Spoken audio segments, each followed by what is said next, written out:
Welcome in, everybody, to Fantasy Pros. This is the Fantasy Football Podcast. It is me, Joe Pisapia, and it's time once again for another mock draft. This time, it's PPR style. 1 QB, 2 running backs, 3 wide receivers, a flex, and we're going to have a defense today because Bogman's here. And not just Bogman. Oh, no. It's also the Welsh and D-Bro Derek Brown, the king of bros here. We're going to bring you this full point PPR mock draft. That's right, everybody. We're having good times here. We're going to have more fun today than the Oklahoma City Thunder did celebrating an NBA championship. I can guarantee you more fun will be had on this show. Did you see that, Bogman? They didn't know how to open up the champagne. They didn't know what the hell they were doing.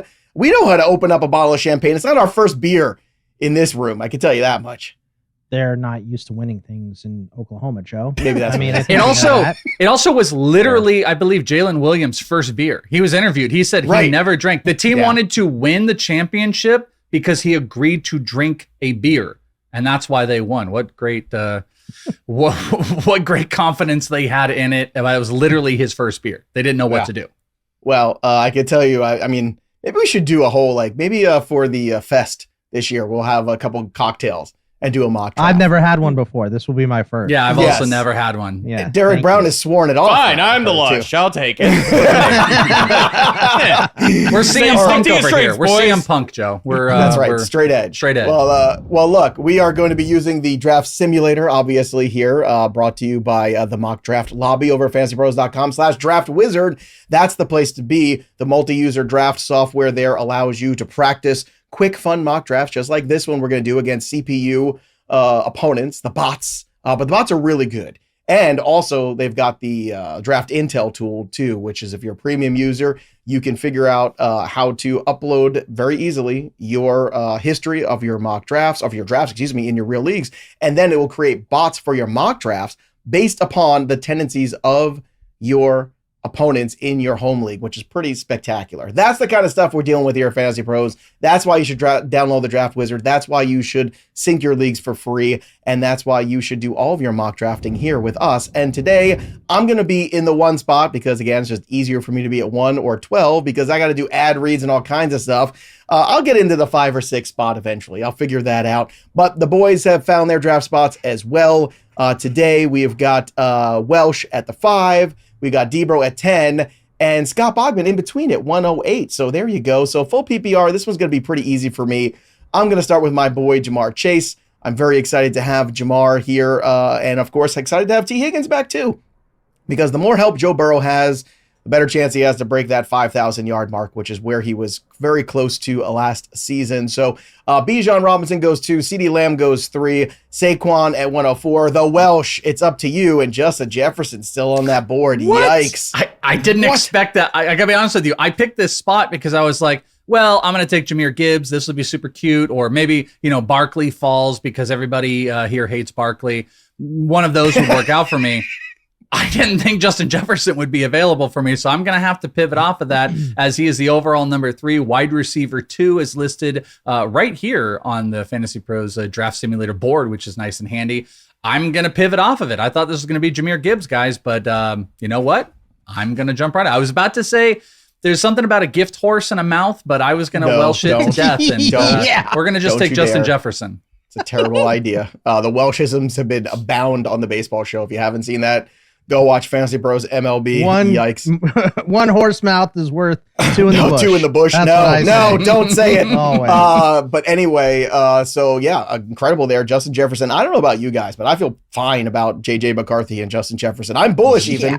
I'm looking at him. I think he's plus 700 Boggs for him to lead the league in receiving this year. I'm like, that's a pretty good wager. Like, I'll take that one with JJ. Jahmyr Gibbs goes Sam 6. Darnold look good. He's never looked good anywhere. He looked good in Minnesota. So yeah, I think McCarthy will be fine. I agree. And we, just for the record, we don't hate Barkley. We just are afraid of the 400 carries, as the data has told us to be afraid of the 400 carries. Oh, silly Joe. You are so silly that you say you don't hate. It is hate central. You guys are the haters ball. The 2 of you that are above me, at least, as we're recording this. I'm fine with that moniker. I'll wear it proudly. Haters ball right there. You bald head. I ain't never had no numbers decide my season, is what I'm saying. I'm taking Saquon. Well, all right. All I'll say is we got a lot of hate for hating on CMC last year. It turned out well. Yeah, I was gonna say, boy, the Boo Birds were out, and boy, starting on week 1, looked pretty good there. I don't think it's going to be that kind of a problem. But look, the data tells you 400 carries the next year.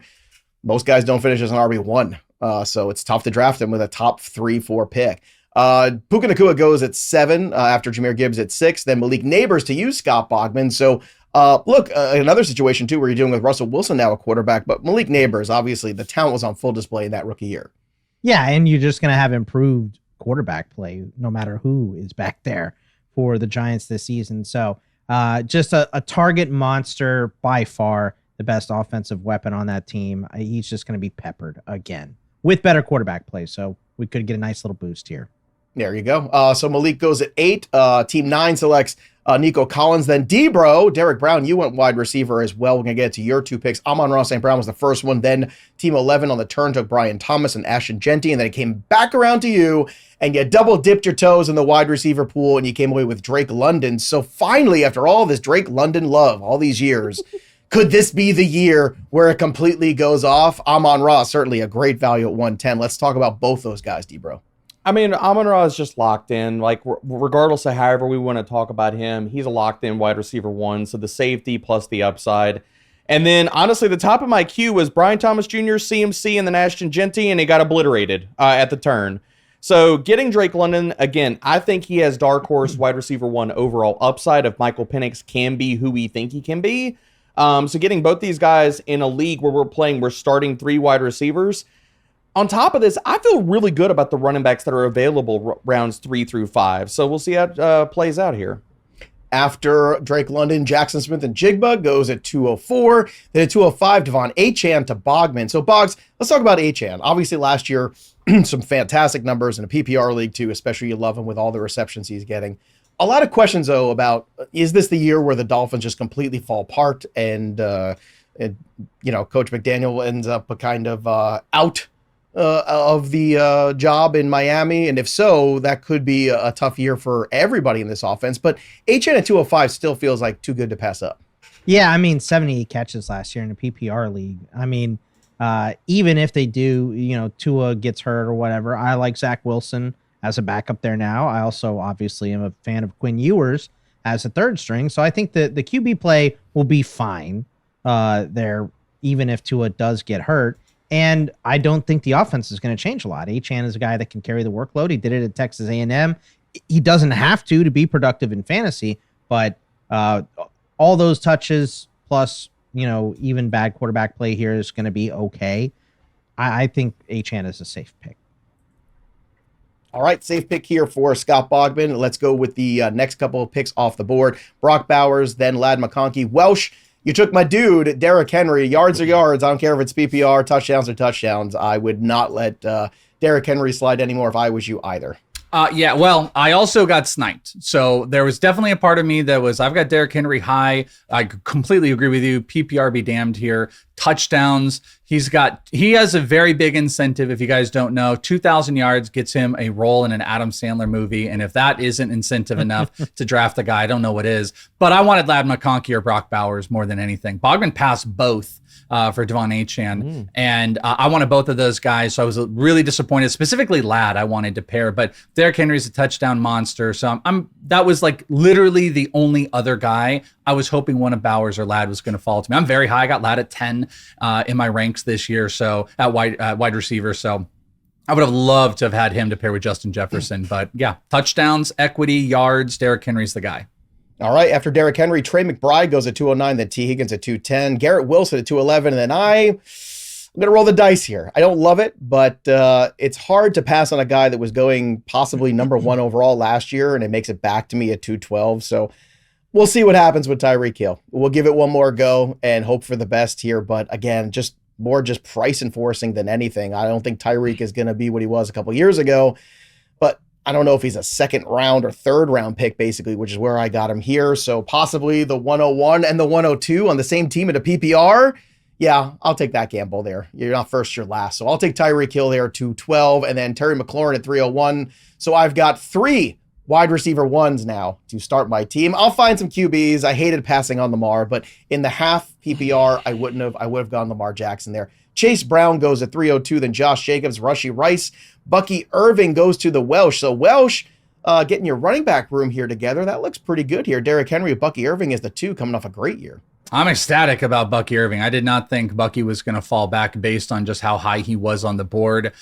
We know, volume is obviously going to be king at the end of the day, but, 25 carry performance in week 13 got him RB number 1 overall. He finished inside the top 20 last season. And I believe this is, as I'm looking at it, this is full PPR. He finished inside the top 20 in all of his final 5 appearances. And I believe it's 7 of his last 8 were also top 20 with a handful of top 10s. As a matter of fact, there were 4 of them, and he's just a monster. He's a gamer. They need to focus the offense around him. I freaking love getting him in the 3rd round. Here's my 2nd RB with Derrick Henry, but I do have to be mindful of wide receivers. And you went heavy wide out, so you're going to focus on running backs. I still think there's some really great core wide receivers out there, and it kind of this allows me this to be done with getting Justin Jefferson. Jefferson allows me a little bit more leeway to go rounds 2 and 3 with those RBs. So I'm liking the construction so far, but the next couple rounds are going to determine it all.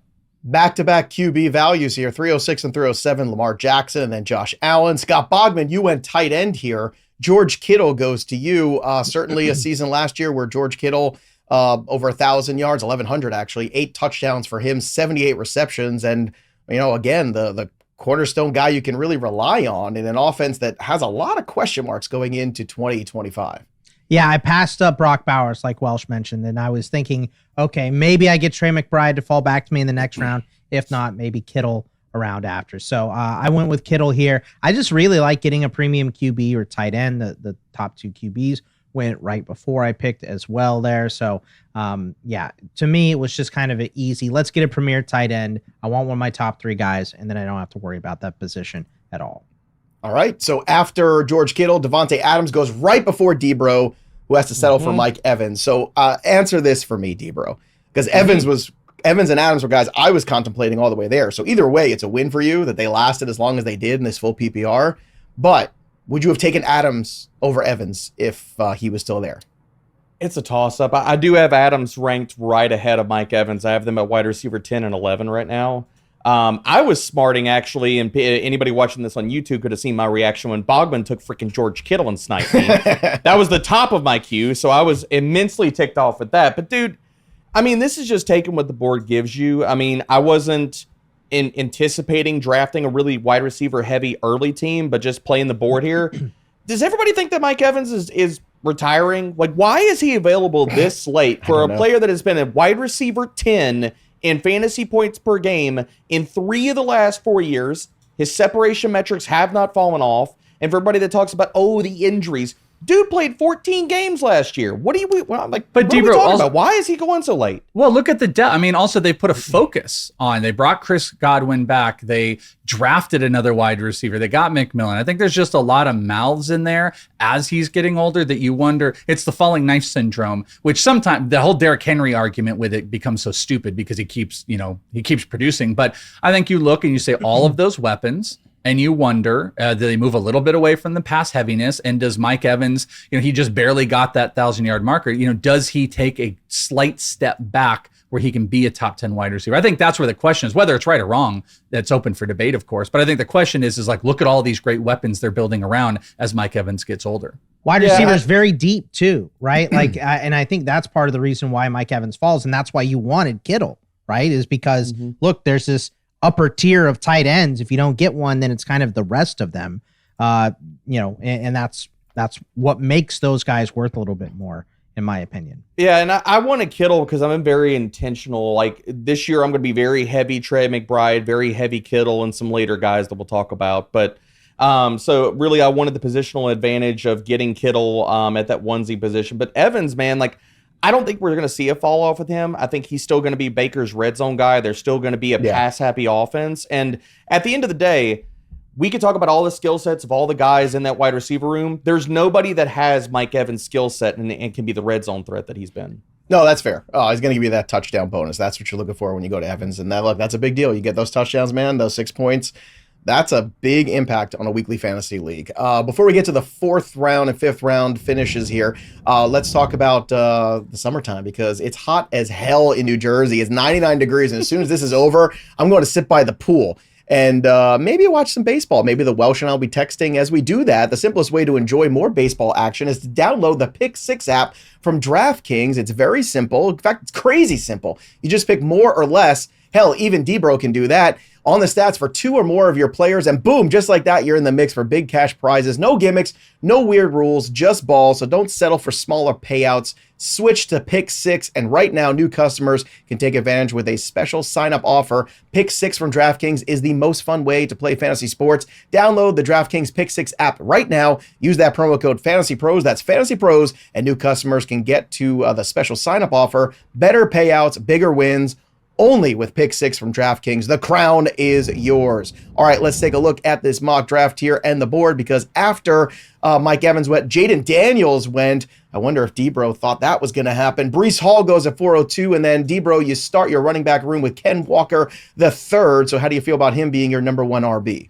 Considering in a 3 wide receiver league, I am starting Amon-Ra St. Brown, Drake London, and Mike Evans. I feel wonderful about it. To get an RB1 from last year at this spot of the draft, because in case everybody missed it, Kenneth Walker, RB12 in fantasy points per game. Feel wonderful about it. Feeling wonderful is Derek Brown. All right, after that selection here of Ken Walker, James Cook goes, then Bogman, you took Alvin Kamara as your RB2. So look, at a PPR right now, my only concern is you got 2 great running backs here in terms of catching the football, but your only wide receiver is Malik Nabers. Any panic setting in for you? Because a lot of wide receivers continue to go in this 4th round. No, I think wide receiver is very deep. It is an arms race. You do have to keep up with everybody, but the added receptions I'm getting from Achane and Kamara are going to keep me in the game. So I am happy with the way I've constructed this team so far. After Kamara, DJ Moore goes at 406, then Marvin Harrison at 407. The Welsh selects Cortland Sutton at 408. Welsh, I know you're on the board, but real quick, give me your take on Sutton here as your number 2. Certainly the number 1, though, in Denver, regardless. Yeah, I mean, that's kind of the big thing that I'm banking on. We had, some really good midseason returns. It was kind of a target fest. I mean, my God, from week 8 on, 1, 2, 3, 4, 5, 6 games of 9 or more targets. Lowest target output was 6 targets from that week 8 on, as Bo Nix was just, kind of refinding himself. There was a rotational wide receivers, which I don't like, but Sutton is the guy. So I'm kind of banking on that next big step that Bo Nix is going to take. And they didn't bring like a boatload of guys that it's going to take away. It's not like the Bucs where there's like 4 or 5 receivers. It's not at all. It is Cortland Sutton and everybody else, maybe a little bit of tight end action. But I'm going with Cortland Sutton, and I'll just tell you right now, the guy almost took over him. I'm about to pair with him is DK Metcalf. I'm gonna go with DK Metcalf with your Pittsburgh Steelers as a number 1 there. Aaron Rodgers is gross, and it's the final ride, everybody. It should be all to DK Metcalf. So I'm pretty actually happy about him falling to pair with Justin Jefferson. So I got Sutton and Metcalf to pair with Jefferson and 2 stud running backs. I can't wait for the 12-part Hulu documentary series about the last season of Aaron Rodgers. It's going to be lit. I can't wait for it. So after Sutton at 408, then 409, Jalen Hurts, Joe Burrow at 410. So I was hoping maybe I get one of those QBs. I did not. That's okay. Life goes on. I know who I'm in this draft room with, though, so we're going to be fighting over a couple QBs later.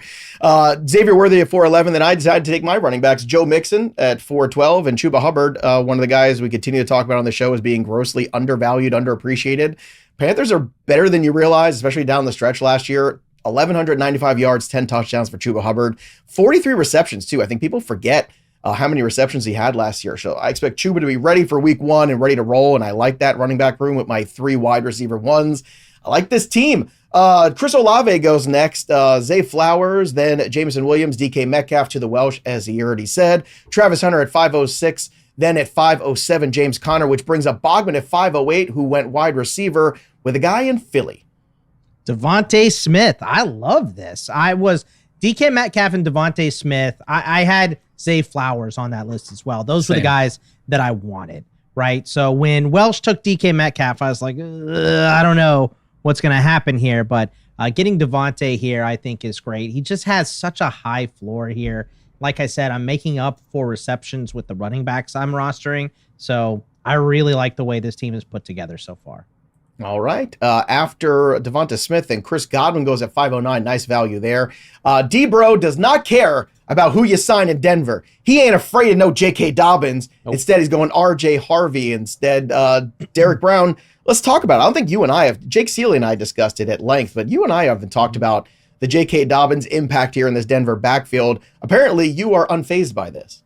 I don't care if it's J.K. Dobbins, if it's Audric Estime. For me, that role alongside R.J. Harvey is unchanged. Do we think there wasn't going to be another running back to take? Because I don't think R.J. Harvey is getting 300 carries this year. I put him in the realm of like 225, maybe in the 230, 240 range. I don't think he was ever going to sniff 300 carries. So there was always going to be a running back that was going to siphon off about 100, 125 carries. Now that's J.K. Dobbins. It's not like we haven't seen Sean Payton support multiple running backs. We all think the Denver offense is going to be good. R.J. Harvey should be the pass-catching running back out of the backfield because Jaleel McLaughlin couldn't hold that role last year. Estime does not catch passes. And the last I heard, we're in a PPR league, and this is a Sean Payton backfield, baby. Last I heard, that's what we were doing. Last I heard. All right, so after Harvey goes, Jalen Waddle and Addison go with the turn at 5'11 and 602. Tony Pollard at 603. So again, I get this one. I actually had him on my queue. Tony Pollard, somebody coming off a year with, again, 41 receptions, less than Chuba Hubbard. Just want to say that out loud. Just want to say it out loud for all the haters on the Chuba. But still, D-Bro, as you're building out this running back room here with your third guy, Tony Pollard, gives you a little bit of insurance too. I think you know what you're getting here. And Tennessee certainly has a quarterback upgrade this year. Yeah, I mean, he's a rock-solid RB2, actually, but considering how bad Tennessee's offense was, woefully underperformed his volume because they were just terrible last year. The RB15 in expected fantasy points per game. Now you add Cam Ward, you add offensive line, hopefully upgrades this year. Yeah, Tony Pollard, I honestly think he's going way too late for the upside and for the volume, and pairing him with an upside shot with R.J. Harvey. After the wide receiver start that I had, I'm loving the team. All right, he's loving it, everybody. After Tony Pollard goes, Travis Kelce goes, Scott Bogman, you took one of the guys I want. Tet McMillan over there goes, or T-Mac as he prefers to be called, I've heard. He doesn't like the nickname Tet, so let's get that clear. Carolina Panthers own, and the new number one there, I would assume, too, Boggs. Yeah, I was debating between him and Hampton, who went immediately after. So I waited to take some wide receivers. This guy and Devontae Smith does have a high floor, but he also kind of has a cap ceiling as well. A.J. Brown is still there. Saquon obviously going to get a lot of touches, right? But McMillan offers us all kinds of crazy upside. That's why I like drafting him. The Panthers' defense was historically bad. While it should be much better this season, it's still going to be bad comparatively. So they're going to have to go point for point. Bryce Young's going to have to pass a lot. McMillan is there to be the number one wideout. So I think we're going to have a very high floor, kind of like Nabers last season, where this guy comes in and just is peppered with targets constantly. So very happy to get McMillan here. All right, let's get to Welsh's pick. Is it end between McMillan and Welsh's pick? You had Omari and Hampton go at 606. Evan Ingram at 607. A lot of us here in this room think could be a big season for him. Maybe the number 2 target now in that offense for the Denver Broncos, especially considering Bo Nix's proclivity to throw the ball short. Chris Welsh, you are up next, and you went RB with a guy who gets a ton of touchdowns in Detroit. Yeah, and I wanted Hampton and I wanted Tet. Those were the two that I was hyper-focused on. Came out. Dave Montgomery fell. There's tons of touchdown equity. It's a little risky because I already have one of those in like Derrick Henry, but obviously if something happens to Gibbs, we know what he becomes. And without Gibbs, we know who he can be. So this is just creating a little bit more RB depth. If I, spent a second and third round pick, I think I'm getting tremendous value with a guy like David Montgomery, especially on that touchdown equity. And I just need to make sure I'm making up for it in different spots with this full PPR because I am collecting some running backs that are not heavy in the receiving streets.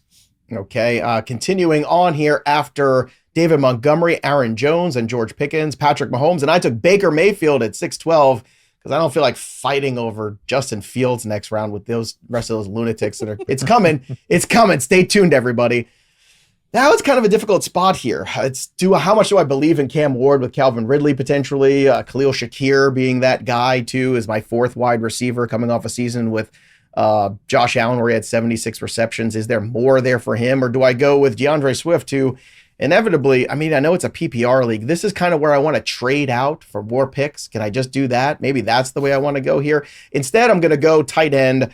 I am confident in J.J. McCarthy and I'm confident that TJ Hawkinson is going to have a big year with him as well. Rookie quarterbacks tend to look for those tight ends. Justin Jefferson is going to be a huge part. I just think JJ McCarthy's going to hit the ground running. I'm really just not super concerned. Maybe slow in September a little bit as he kind of shakes off the dust of just not playing. But in terms of the confidence level and the actual play when he's on the field, I've got a ton of it. I got a ton of faith in the coach. I think it's going to be a huge year for the Vikings, who I think are going to win that division. Yeah, I said it. They're going to win that division. We'll see if I'm right or wrong. I think when the Lions lose not one but two coordinators and their passing game coordinator in the same offseason, I think that's a lot to replace and redo. All right, let's get to some more of the picks here on the board. After TJ Hawkinson, Juwan Jennings goes next, and Travion Henderson, Brandon Ayuk, Caleb Johnson to the Welsh here. So, wow, not Good one pick. but two Steelers. Welsh, are you sure you're not drafting this team for Bogman? I'm not drafting this team for Bogman, but Caleb Johnson. What about despite Bogman? What about So Maybe yeah, despite- so one thing I didn't say in the last thing, because I had picks in between me, was I also did the David Montgomery pick, which is a little floory, maybe lacking some high end upside without an injury, to taking a really high ceiling running back. And that's where Caleb Johnson is. I know, I want to say, Debra, you were one of the highest ranked on him. He looks fantastic. They're talking him up like crazy. Boggs, you're getting tweets about he can catch the ball out of the backfield. He looks like he can jump right into the Najee Harris volume, and I think he can do a lot more with it. So I created some safety in Montgomery if he ends up being a flex. And I still think there's a core of wide receivers that I like. By the way, Juwan Jennings went in front of me, and that was going to be where I was going to go. That was the wide receiver number 4 I wanted. I just took a running back that I think has like high RB2, maybe even RB1 upside as my 4th. I've created incredible depth so I can put a focus on wide receivers here. So I just thought it was too good to pass up, frankly. I gotta say, Travion Henderson, I thought might last a little longer too. I was contemplating him. I was like, man, maybe he makes it on the way back to me because you guys went so running back heavy. He has not. And he's going to be flying up draft boards just like this. Brandon Ayuk at 704, as I said. Then Caleb Johnson to the Welsh. Team 6 took Calvin Ridley. Roma Dunze next. Scott Bogman. You took Quinshawn Judkins of the Cleveland Browns. Certainly the new man there under this Kevin Stefanski regime to be the lead running back here. So talk to me about Judkins and what you think his 2025 is going to look like. Yeah, I've been talking about a lot of deep players, and I've been bringing up Dylan Sampson a lot, but I mean, Quinshawn Judkins is the guy here. He was taken before. They're reshaping this entire offense. The QB play is going to be rough this season. They're going to hand the ball off so much, I feel like, this season, and Judkins is already the best running back on this team. We've seen him work, with another running back last season at Ohio State. We've seen him have 289 touches at Ole Miss. So he can kind of do everything. Not great catching the ball, but I already have Achane and Kamara for that. So Judkins is an injury replacement, a flex play, and maybe he scores a bunch of touchdowns. I like getting him this late. Okay, after that selection of Judkins, Brock Purdy goes, and then Mark Andrews to Derek Brown. Debro, I love this pick, man. I love it. He was tight end 5, I think, or 4 after the week 8. Just incredible amount of touchdowns he scored once that, he had the accident in the offseason in the summer, and I don't think anybody really talked about it enough, and he was terrible in the first couple weeks of the season. Then he became a touchdown machine at the end, unfortunately not in the playoffs against the Bills. We'll give him a pass on that one. He was moving backwards. It was a tough catch, but I love this value of Mark Andrews here. I think this is a steal, personally. I think he's way too buried in rankings. Same. I tweeted it out a few days ago. I think Mark Andrews, if you're not going to pay up for one of the elite guys, it's Evan Ingram or it's Mark Andrews for me late. Those are the guys that have that top 3, top 5 upside. And for everybody, I mean, all the points you mentioned are absolutely spot on, Joe. Also coming off the tightrope procedure. And we've seen multiple players over many years start slow. That was a learning point for me with Tony Pollard. I'm not going to shy away from Mark Andrews this year. And yeah, to your point, weeks 10 through 18, all of his numbers pop back to the usual production we expect for Mark Andrews. He was the tight end 5. His target share bumped from 11.3 to 18.1%. I mean, we're talking about a Baltimore offense. If they run fast, they throw more. Like the touchdowns and the yardage comes back, he's got top 3 upside. He's going way too late, man. Way too late. And I just don't know why. Anybody who paid attention to the second half of the season, it's like, just because he was bad for 6 weeks, he was as good as he was bad in the latter part of the season. Khalil Shakir goes at the turn at 7-11, then Isaiah Pacheco at 8:02. And then, as predicted, Derek Brown selected Justin Fields at 8:03. So, Debro, go ahead. The floor is yours. I like QB1s. I like getting a QB1 in the 8th round of a draft, and Justin Fields has never been lower than QB9 in fantasy points per game when he's been a starter. Yeah, there's no arguing it. It might not always be pretty, but it's fantasy points. DeAndre Swift, my God. So Swift was out there when I was considering him or Henderson at 701, and he lasts all the way to 804. That's stunning there. Debro, do you think DeAndre Swift is a guy that even in PPR leagues people should shy away from? I understand like the goal line doesn't always go his way, but Ben Johnson is there, and you imagine this offense is going to be improved. So why is Swift falling so much? There's a lot of good reasons to draft Swift and believe it. I think a lot of it is the Ben Johnson hope and hype and stuff. I'm personally avoiding him. If you were to take the Ben Johnson piece out of it, doesn't he fit pretty much like the dead zone back kind of framework? Inefficient guy, we're projecting volume. That's why people should like him. Like if you take the other parts and pieces and the window dressing away, he looks more like a dead zone back. Like if he falls this late in some drafts, maybe I'll take a stab if I need another running back. But I'm honestly avoiding him in most spots. It's also pretty mid with Ben Johnson before. Fair. Swift. I mean, we've seen this dance before. It wasn't that good. No, it was not. All right, let's continue on with the draft board here. After Fields, DeAndre Swift, then Michael Pittman to you, Scott Bogman. Now, this is an offense I have a hard time investing in this year. The uncertainty at quarterback. The Richardson experiment is feeling like a failure. This is kind of the fork in the road. Daniel Jones is the other side of that fork, which looks more like a spork to me. All-purpose tool. You can clip sporks are underrated. I just want to throw that out there. Sporks are underrated. Dude, an all-purpose sporks tool are way more bar, useful Joe. than Daniel Jones. That's pretty true. Good. All-purpose tool for Daniel Jones is a pretty solid line, bro. Tool in all I have capitals. to admit that. But I mean, look, where are the Colts right now in terms of fantasy investment for you? And they're why a is it quarterback Pittman and away not from Downs? being really, really good. If they can just have someone that can pass the ball. Look at the weapons on this offense. It's Taylor. It's Pittman. It's Downs. It's Pierce. They just added Warren. Jelani Woods coming back confident. Like this team is very built out through the skill position. If they're a quarterback away without any good viable quarterback, well, we think. I was going to say, are we drafting for 2026 here? Yeah. Is this dynasty? There's two things. Number one, Pittman is my 4th wide receiver, so I don't have to start him on a week in, week out basis. So this is just playing upside here with this selection. So, but if some butts are candies and nuts, but if Richardson can throw show just a little bit of skill and get the ball out a little bit quicker and to better spots. Pittman only had 3 touchdowns last year. The floor is insanely high for him. He's a possession guy. So, ifs and buts are candies and nuts, but this is my 4th guy. This is a bench player that I'm looking for upside with. And the skill is all there. It's just getting him the football. So they can have somebody do that. And they have 3 of the same guy, a dude that runs well and doesn't pass well. So the offense doesn't change no matter who's back there. So not a lot is going to change for Pittman. He's already skilled. He just needs someone to get him the ball. And of course, remember, when you're trying to do your mock drafts and even your real drafts, use the cheat sheet creator, one of the many tools here at Fantasy Pros. You can visualize your path to victory. As you add tiers, you can sync your league. You can even create custom rankings and choose your experts. You can choose hybrids of all these different experts, or just choose your favorite expert if you want. Again, sync your leagues for free over Fantasy Pros right now. It's free. Do you hear me? And you can enter your draft with confidence. Let me check. It is 9 to 19 minus 12. Carry the 1. It's free. Is there a discount? Free. Is there a discount? Yes. Use the code JoeyP to get it for free. There you go. Cheat sheet creator, part of the many incredible tools at fantasypros.com/sheet. That's where you find that. And that is not easy to say, boys and girls. You try saying /sheet. And not screw that up. Fantasy Pros Draft Wizard app is available wherever you get your apps. Download that bad boy today.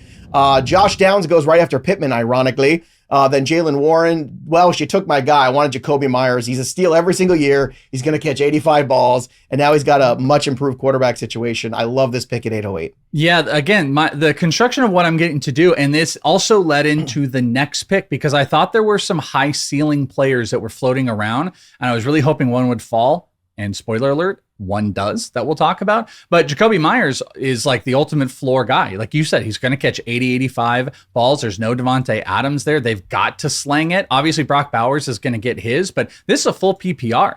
Jacoby Myers, I might be throwing him in at my flex. I now have in this, and this is what I love, and this is the way I want to construct. I have not drafted a quarterback and a tight end, but in a flex, I have the options weekly between David Montgomery, the upside of Caleb Johnson, and Jacoby Myers. That's what you want to build these. You want not one person just stuck in there. I want to have options if something happens. And I thought it fell to me absolutely perfectly with Jacoby Myers. And like I said, the next pick built on this strategy, similar to what I did with the running backs and Montgomery's floor and touchdown equity to high upside Caleb Johnson. This is what I did with Jacoby Myers into my next player as well. Yeah. Well, I hate the Myers pick. I'm very mad at you. And I hate what Derek Brown just did even more because that was, I mean, I'd like to slap the taste out of his mouth. Yeah, seriously. I'm Najee trying to Harris. switch tabs to make sure I Don't saw worry. Scott's face whenever I picked. We'll get to you. made my Najee Harris selection. at 809, but Brian Robinson, Cooper Kupp at 811, then Deebo Samuel goes to me again at 812. I'm intrigued. I want to see, can he revitalize himself a little bit with a chip on his shoulder, or is he going to just eat a bag of chips instead and be terrible? I don't know. We'll find out. But you know what? As my fourth wide receiver, I'll take a look at it and see. Again, that's why I like Deebo as a flex guy, because the bonus, if he is good and they use him in the backfield too, and they move him all around the field, Deebo's upside is a wide receiver 2 or more. Like, that's how good he could be. I think his floor is somewhere around a 3. If he's my flex guy as my 4, I'm good, of course. Welsh is about to make a sacrifice. Good. Yeah, this was Wearing my your Deebo 49ers helmet. hat and your 49ers shirt, and I got my 49ers cap. I got all my 49ers stuff on me today. This was my Deebo helmet. Yeah. Here's my recreation of Deebo this season. Oh no, it fell and it was worthless. Whoops. That's fine. Whoops. Then I selected Jaden Reed again as my wide receiver Kick it 5. I Get think it. a pretty good floor play for the bye weeks. Last year was disappointing just for the Packers, period. So can he bounce back to be a top 25 wide receiver? I think he can. He was wide receiver 29 last year, 25 the year before. I think that's a pretty good value in the 9th round. I'll take it. But of course, that cost me a running back that I wanted. Not Tyrone Tracy in that backfield. No, that's not the one. He went next. Then Darnell Mooney, then Christian Kirk, and then the Homer Welsh took Ricky Pearsall here at 905. So I was thinking about Pearsall. I don't know. It's just too many Not a other homer pick. too much competition for targets. That's where I struggle over guys like Jaden Reed, maybe, and maybe even Devo. But None were maybe available. Welsh, you think differently. But none were available. So Right. but Ricky Pearsall was the upside guy. No, I'm just trying to say that's why I took Oh, Reed yeah, and sure. Samuel over Pearsall. I like the talent of Pearsall. It's just there's Kittle and there's McCaffrey and then there's Jennings and then there's maybe Ayuk and like just so by the time I you get don't to love the Pearsall- Pearsall pick. I don't disagree. I don't disagree with this because I am firmly team Juwan Jennings. Everybody is like, maybe Bruno. Juwan Jennings will 100% outperform his ADP of where we have it right now. I guarantee it. That's not a question. He's the number 1 on this team. Brandon Ayuk is hurt. Guy was talking about how, people are talking about trading me and he's stuck in bed and can't get out and do anything. Like, he's not coming back at the beginning of the season. And when he does, even when he does, here's the other thing. Juwan Jennings was still Purdy's favorite target when it was one of Ayuk or Deebo. Jennings is the guy. So that's where it comes to Pearsall, because you're right. Christian McCaffrey is going to be a force in the backfield. George Kittle gets monster targets. But Pearsall is that breakaway guy. I disagree a little bit because I know Deebo's like a hardcore Ricky Pearsall guy, and maybe you think he's like the top wide receiver to have in this offense. I think he will be the explosive guy. But in a full PPR, Juwan Jennings can get me 7-8 catches a game. Pearsall's the guy that is going to be volatile between 2 and 5, but he also might break those 50-yarders. He might be the Terry McLaurin of this offense when all is said and done, where I think Juwan Jennings is the core piece. I missed out on Jennings. I get high upside again. Montgomery, Caleb Johnson, Jacoby Myers, and now Ricky Pearsall. High upside is my 5th wide receiver. That's what I'm playing for. Travis Etienne goes next. I had to pass on him. That was the biggest suggestion for me on Draft Wizard, and I understand why. I just can't get there with Travis Etienne. Not going to do it this year. Tajay Spears goes next, and then Scott Bogman selects Keon Coleman. So is year 2 the year for Keon Coleman, Boggs? I think so. I mean, he was 3rd last season in yards per catch. He was 5th in yak per reception last season as well. So for Keon Coleman, to me, it's just about getting him the ball a little bit more. He had over 500 yards on 29 catches. So if we get him up to 60 catches, he should be right around 1,000 yards. I think he can get in the end zone a little bit more as well. We saw a ton of touchdowns go to Allen and James Cook last season. We know touchdowns are finicky. They can be spread out a little bit more. And we know that McDermott is basically a hard ass on every rookie. So I think this being Coleman's second season, we also found out he had a chip bone in his wrist for a couple weeks after week 9. So I just think there's all kinds of upside with Keon Coleman for this season. All right, after Coleman, Ramondre Stevenson, and then D-Bro, you did it. You took Cam Scatterbo at 9-10. I mean, if this was August, I would have done it because it would have been high enough to still win this draft. But he was too buried in the rankings, and I really thought about it. I was right there, and I was like, no, just wait. I'm sure he won't make it back to you because Boggs and D-Bro are there. And sure enough, he did not. So Scatterbo to you, and then Javonte Williams, Zach Charbonnet on the turn, and then you took my other favorite late pick, Trey Harris. So 2 rookies, Scatterbo and Harris. D-Bro, let's talk about the impact those guys can make for their teams. And especially in PPR, I think people underestimate how good catching the ball out of the backfield Cam is. Oh, absolutely, man. Scatterbo is my guy that I think he's going to win the job there. I know Bogman's been on him as a prospect and stuff, and I'm there, man. Like, I think there's nothing that the Giants showed us last year that, because everybody talks about, oh, it's probably going to be a committee.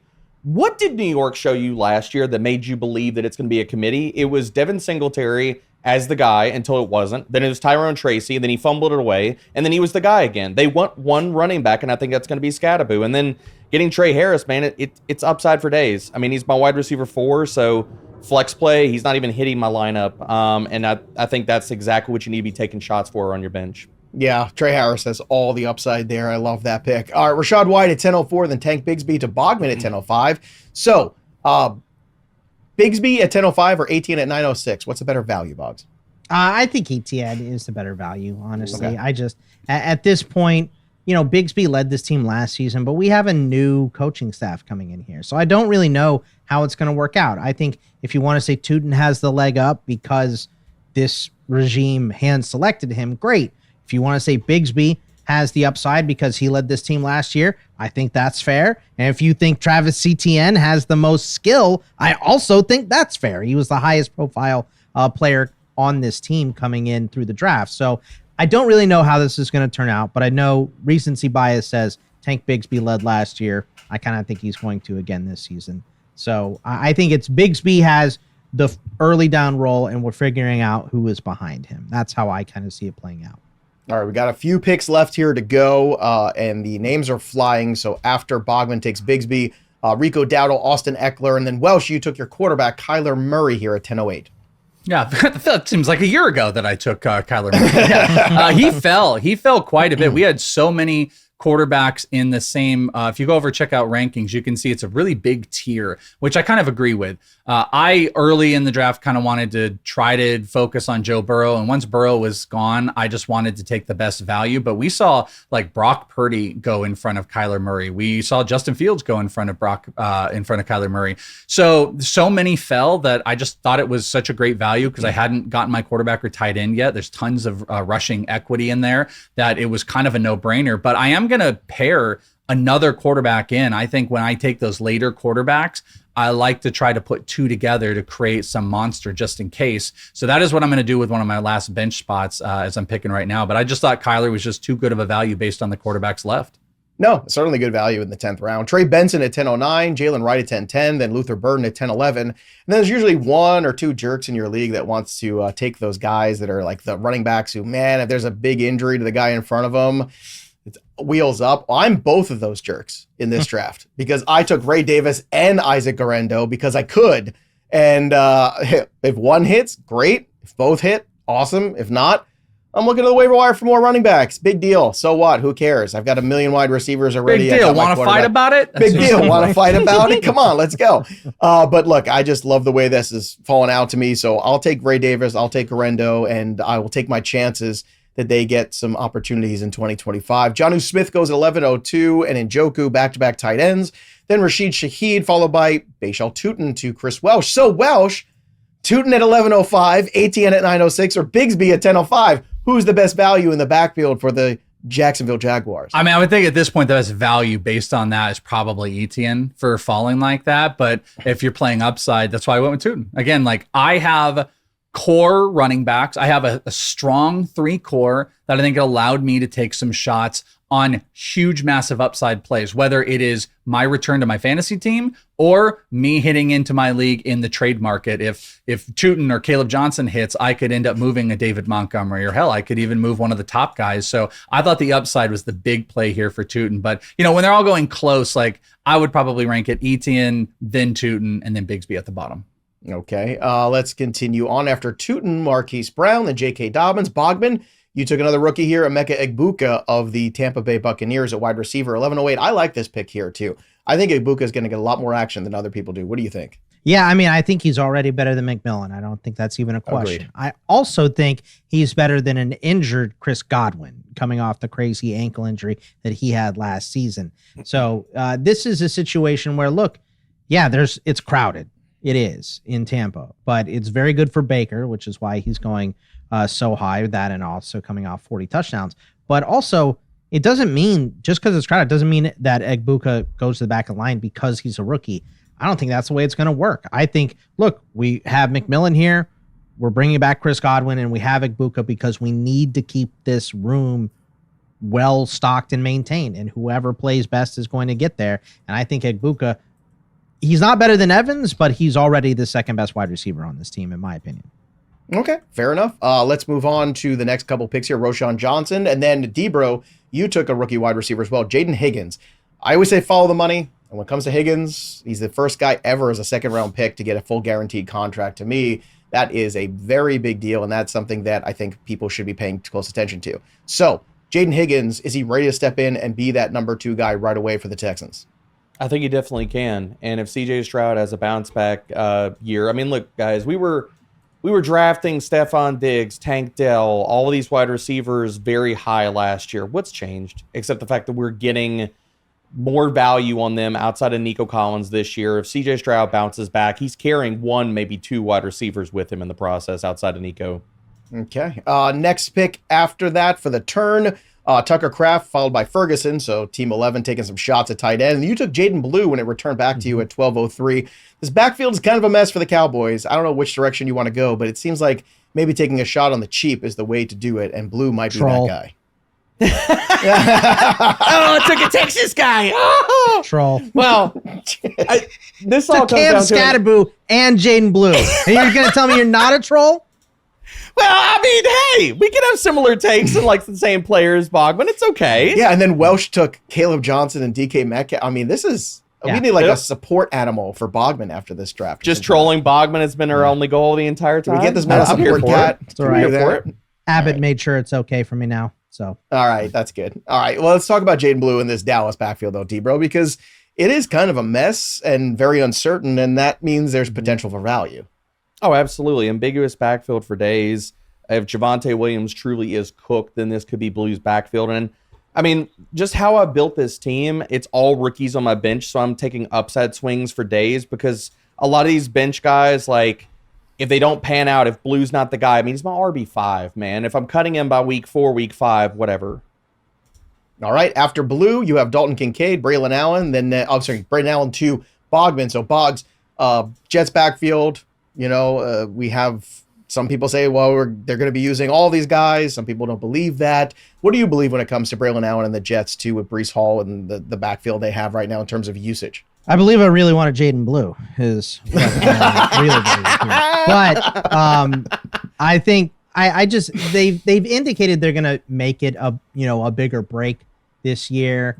Maybe it's possible. I still think Breece Hall is the man here, but Braylon Allen is definitely better than I thought he was going to be. I thought he might be a little too clunky, a little too slow, make it in the NFL. But he proved last year he's not, so he's definitely going to be involved, and they're going to run the ball a lot. And as we've seen, the running back next to a running quarterback usually has a pretty strong year. And I think if Breece Hall does have some injury issues, snapping up a guy like Braylon Allen this late in the draft is a good value.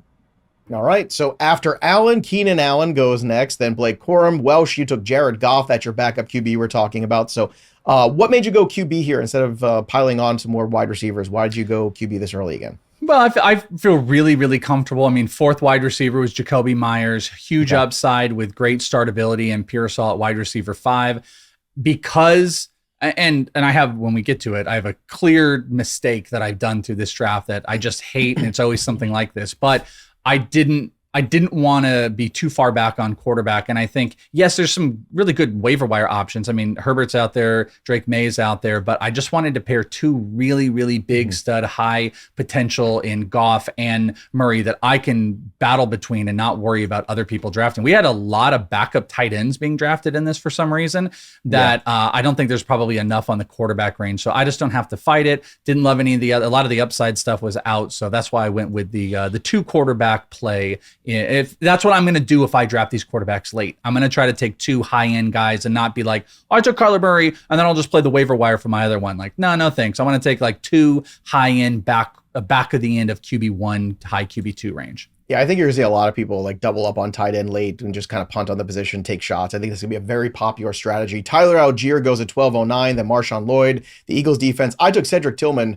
I was a fan of his in college, fan of his coming into the NFL. He got a little taste there. Got Joe Flacco, who has no inhibitions about throwing the ball downfield, so we're probably fine with that, and I'm okay with it. I'm at peace with it. So I think Cedric Tillman could be a nice value here in the 12th round. Then I took the best defense because there's a bunch of guys that I like for this last pick, so I'd rather get the best defense. That's my logic there. And I do think the Broncos are that. Certainly the best secondary, that's for damn sure. Jaleel McLaughlin goes next, and Dallas Goedert, Kyle Williams. Welsh, you took the Steelers defense just to continue to pour lemon juice in the cuts of Scott Bogman here, death by 1,000 cuts. Brenton Strange, then the San Francisco 49ers. Boggs, you took Caleb Williams there with your selection there. Real quick, that's your 1 quarterback you've taken here. Why Caleb over a guy like maybe Drake May and with his rushing equity and some other guys that were still on the board? I mean, it doesn't really matter. I picked the guy with the highest upside here because there's so many good ones that are going to be available on the wire. So just give me the guy with the highest upside. Fair enough. All right, D-Bro, let's get to your pick here. After Prescott goes J.J. McCarthy to you, Derek. He is your secondary QB. That makes a lot of sense. Adam Thielen goes in the Ravens defense. You took the Dolphins defense. Real quick, D-Bro, McCarthy upside here with Justin Fields. That seems like a pretty good QB pairing to me. Yeah, man. Sam Darnold. Yes, that's Sam Darnold. Weeks 1 through 17 was QB8 in fantasy points per game. McCarthy's a better quarterback than he is. I think he's going to outproduce that this year. I've got him as a QB1. Getting him this late and pairing him with the upside of Justin Fields. And for the defense, man, I just went absolute streaming. I know the Dolphins defense has a lot of questions. I think their front's going to be okay. They play the Colts week 1. So whether it's Richardson or Daniel Jones, somebody's throwing some picks and taking sacks. There you go. Rest of these picks in the last round after the Dolphins defense, Chiefs defense, Commanders defense to Bogman, Kareem Hunt, the New York Jets. Then Welsh took Tyler Warren there, big rookie tight end with big upside. Houston Texans, Lions, Justice Hill. And then for my last pick here, look, still Rashad Bateman was out there, but there's a guy that had 90 receptions last year. And I don't think people realize that in the PPR leagues. 93 receptions on 140 targets. And I think Wan'Dale Robinson's going to have a lot more opportunity this year because I think the quarterback play is going to be just a tad better for the Giants. Not great, but certainly better. And in PPR leagues, it's all about getting those those points there, for receptions there. Real quick, Welsh, before the time expires here on the draft, Tyler Warren, are you happy with how that went when you waited at the end and Warren is your one and only tight end? No, I'm not. That's the mistake. I did the thing that you don't want to do where throughout the draft, I'm like, all right, we're going to go here. We're going to get here. We're going to wait. We're going to go here. And it never worked out. The tight ends kept going. I thought about Kittle at the beginning. Then I had kind of moved to committing to Ingram. Nope. Then it was Jonnu. I really wanted. Jonnu went like 3 picks before me. Then I just kind of kept going down. Maybe Tucker. Nope. It kept happening like that. And it sucks when that happens. I will say, though, I got Tyler Warren high. I've got him as the top 12 tight end. I think with all the chaos at quarterback and you talked about all the options they have, your safety option, Tyler Warren being a playmaking low-end tight end. That's why Josh Downs is so exciting, and I think it can make Tyler Warren exciting. But I'm not happy with how that ended up going. Well, you should be happy because you won the draft, kiddo. Oh, Look my at gosh. you. Number 1. Did I win? I won? You won. Oh, you get nothing except ticket. Wait. When I won, I finished higher than Bogman? You finished higher than Bogman. Was that higher than Derek? Everybody higher than Derek and just higher than me. What's high score mean? Did I break it? Scoreboard. So number 2 was Team 11, followed by me at number 3. Debro, by 1 point. You missed it. Oh, Debro, I finished better than you. 1 point. That's better. Paying up for the defense. I got honestly, the only consolation of not winning this draft is beating you by a single point. That's just gotta be. Just I want to like recount. That's rough. That is I want to rough. recount. Bogman, number 7 there, building that dynasty team out. That team's gonna be really good in a couple years. But seriously, Oh, whatever. Just a quarterback away, baby. Just a quarterback away. let's see. Sleeper alert for me. Cedric Tillman, number 3 wide receiver in consensus sleeper rankings. There you go, which you can find at fantasypros.com. It said I reached on Ray Davis. Yeah, whatever. That's fine. Look, I don't have a lot of RB depth. I don't care. It's a PPR league. I've got my 2 RBs. If, stuff happens there, I'm hitting the waiver wire. That's just how I'm going to go. I'm just not going to invest too heavily there. Let's take a look, though, at the strengths. Let's take a look at the expert opinions. In mine, of course, Joe Pisapia gave me an A+, so you got to love that. And Derek Brown gave me a C. So, Debro, you and Erickson both gave me C's. You can suck it. You know why? Because I finished a point better than you. So even despite your bad grade, I'm still there. Welsh, since you're the king of the draft, who liked and hated your draft? Just out of curiosity. Yeah, I definitely am the king of the draft. Y'all bow down before me. My number 1 was Jorge B. Edwards, who loved mine the most. Tara Roberts, this year, was 2. Would you look at this? Number 3, Scott Bogman. I think he specifically loved my DK Metcalf pick, and maybe even Steelers. That Caleb Johnson one, even though he didn't decide to say it. He said Jacoby Myers and Ricky Pearsall. Hates, Rudy Gamble did not like it. Dave Klung, Ryan Weiss hated me the most. Hated Justin Jefferson and Derrick Henry, apparently. Those are big hates. But Jorge B. Edwards, the biggest love, and Ryan Weiss, the biggest hater. And I did have some interesting steals just want to throw out. Number 1 RB steal in the consensus steal or sleeper rankings is Tootin. So he was the number 1 sleeper RB, and they loved both quarterbacks and Tyler Warren. So me waiting on the quarterbacks and the tight ends ended up being like a big boon to my value because those were my 3 biggest steals. Do you guys hear the difference in his voice now that he's number 1?